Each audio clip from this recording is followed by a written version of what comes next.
তো hey guys, কেমন আছো সবাই? ফাইনালি পুজো শেষ হয়ে গেল। আজকে হচ্ছে ঠাকুর বিসর্জন। তো গাইস, এবারে দুর্গা পুজোটা কার কেমন লেগেছে অবশ্যই কমেন্টে জানাবেন। তো গাইস, ফাইনালি একটা বছর পরে পুজো আসলো, আর মনে হলো কিভাবে যেন পুজোটা শেষ হয়ে গেল। তো গাইস, এবারের পুজোটা মানে কে কোথায় ঘুরতে গেছো, কি করছো, আশা করি কমেন্টে জানাবা। জানালে অনেকটা ভালো লাগবে। তো গাইস, এবার মানে দুর্গা পুজোটা অনেক ভালোই কেটেছে। তো ফাইনালি একটা কথা কি, মানে এই 5টা দিন অনেক আনন্দ করেছি, অনেক জায়গায় ঘুরতে গেছি, অনেক ঠাকুর দেখছি, অনেক ভালো লাগলো। কিন্তু সব থেকে বড় কথা হচ্ছে আজকে পুজোটা শেষ, তো তাই অনেক মানে খারাপ লাগতেছে।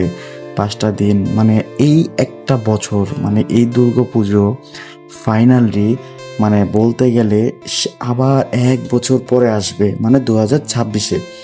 তো গাইস, কি আর বলবো, সত্যি আজকে মনটা খুব খারাপ। আজকে আমাদের বিজয় দশমী। তো জানি না কার কেমন লেগেছে, তবে এবারের পুজোটা আমার অনেক ভালো কেটেছে। আর গাইস, সবাই ভালো থেকো, আবার 1 বছর পরে পুজো আসছে। জয় মা Durga. Thank you so much.